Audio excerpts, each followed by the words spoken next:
Okay, so playing into ability definitely would not be like playing college softball if it weren't for my like physical ability, but also my class on top of that, like knowing that I'm gonna be able to pay to go to school here and like not having to really worry about money so much and like being physically able and being white, like it's given me a lot of privilege and I really don't have to worry about a whole lot. So that's been a benefit for me. Right. So, if someone was to visit Earth from another planet and they ask you to describe yourself as in terms of your social locations, what would you say? Probably like I'm a white middle class female from southern central Appalachia, and I'm physically and mentally like able and capable of doing like what I need to do, and just I guess I don't really know. I guess that would be about it. What about you? Right. I suppose I would just, other than just describing what I identified as, I would probably have to explain why that matters. Yeah. Um, White, physically able male, I would probably describe my life as extremely privileged.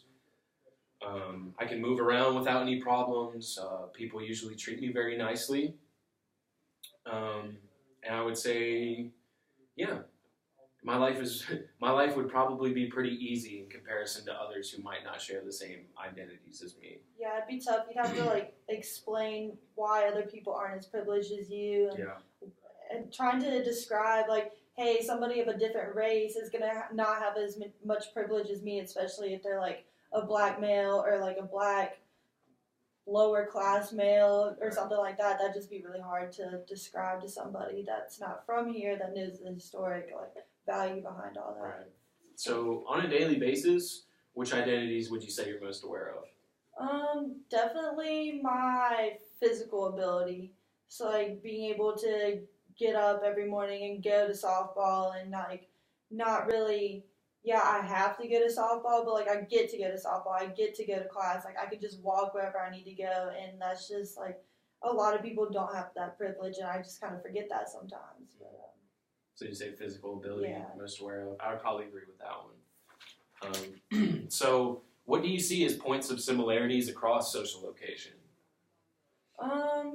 Probably just like the privileges that come with not only being like white but like being physically able and also like having been from like the middle upper middle class, so like how everything just kind of like rolls together and I don't know, just kind of works together to Right. create my like personal The experience. similarities would be that they all have benefits to you. Yes. And I guess also similarities across my social locations.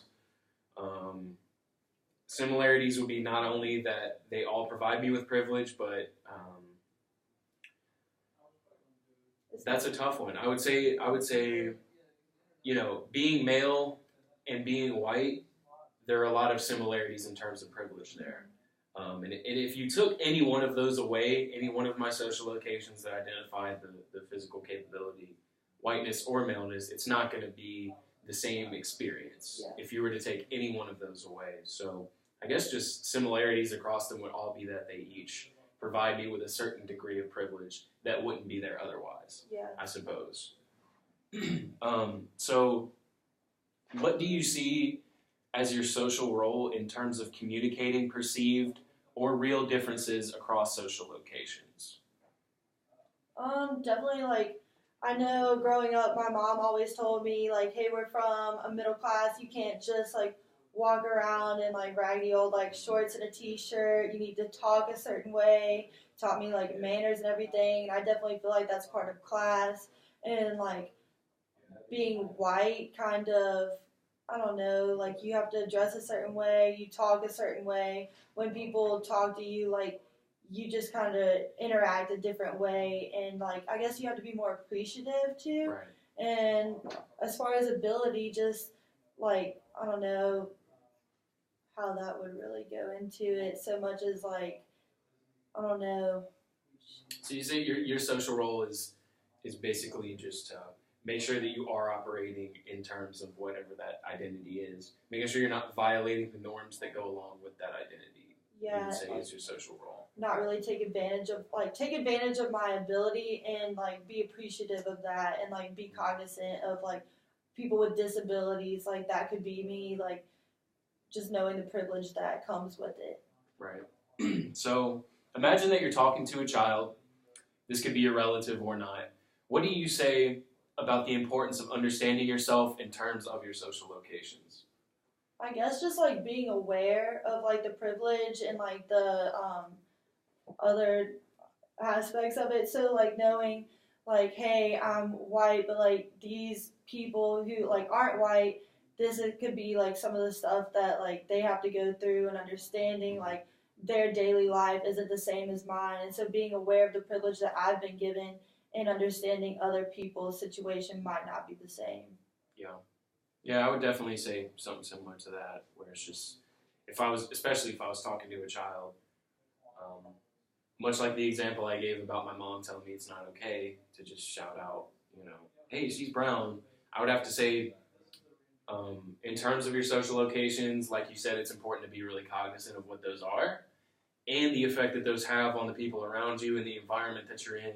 You might be in an inner city, you're going to have to operate a little bit differently than if you're in a rural situation, if you're white, if you're black. All that stuff goes into it. So I'd say it really comes down to just context. If I was trying to explain to a child, relative or not, about the importance of understanding their identities, it's like, yeah, you need to understand what those are, but you not just understand what they are, but how they work as well, and how you might be able to use them to your advantage or use them to others' advantage too. I feel like that's a very difficult conversation to have with the kids, especially if you want to bring up the area that you live in and how that affects your whole situation too. Yeah. So that'd be tough. Right, and class and all that kind of stuff. So I'd say it is really contextual. I'd say with class especially, though, I'd want to give a longer talk about that. Like if you were fortunate enough to be considered upper class, mm-hmm. I'd say it's important to realize that, hey, there are people that are, don't have as much money as you and don't have as many opportunities because of that, and you shouldn't be a snob because of that. Yeah, don't shame people for not having the privilege that you have. Yeah. Be thankful for what you have, but don't take advantage of others because of it, or. Yeah, that's a good one. So, thinking about your experiences, what are your thoughts about the importance of knowing who you are when trying to learn about other cultures?